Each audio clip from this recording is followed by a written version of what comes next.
अमरावती महानगरपालिकेने प्रतिबंधात्मक प्लास्टिक विरोधात आज मोठी कारवाई करत तब्बल 1140 किलो प्लास्टिक साहित्य जप्त केलंय। स्वच्छ शहर प्लास्टिक मुक्त शहर या उद्दिष्टाने महानगरपालिका प्रशासनाने विशेष मोहीम राबवत संबंधित व्यापाऱ्यांवर 10,000 रुपयांचा दंडही वसूल केलाय।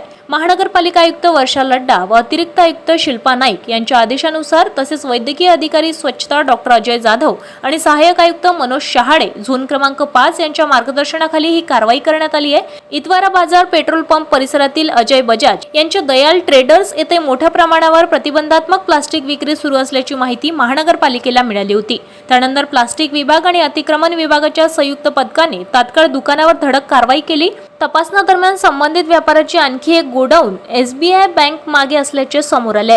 त्यानंतर पथकाने त्या ठिकाणीही छापा टाकून कठोर कारवाई केली। या मोहिमेत प्लास्टिक पन्नी, प्लास्टिक ग्लास, प्लास्टिक कोटिंग असलेल्या पत्रावळ्या आदी प्रतिबंधात्मक साहित्य जप्त केले। जप्त करण्यात आलेल्या साहित्याची किंमत अंदाजे 1,75,000 ते 2 लाख असल्याचे सांगण्यात येत आहे। विशेष म्हणजे दयाल ट्रेडर्स हे दुसऱ्यांदा प्रतिबंधात्मक प्लास्टिकचा साठा आढळून आल्याने संबंधित व्यापाऱ्याकडून 10,000 दंड धनादेशाद्वारे वसूल करण्यात आलाय। या कारवाईत प्लास्टिक नोडल अधिकारी AK गोहर, प्लास्टिक स्वास्थ्य निरीक्षक सचिन सोनी तसेच अतिक्रमण विभागाचे कर्मचारी उपस्थित होते। महानगरपालिकेने स्पष्ट केले की स्वच्छ शहर प्लास्टिक मुक्त शहर ही संकल्पना प्रत्यक्षात आणण्यासाठी प्रतिबंधात्मक प्लास्टिक विरोधी ही मोहीम पुढील काळात आणखी तीव्र करण्यात येणार आहे।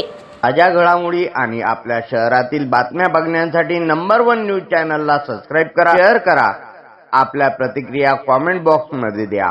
आपल्या बातम्या नंबर 1 न्यूज चॅनलवर बघण्यासाठी 99 21 58 96 63 या व्हॉट्सअपवर मेसेज करा।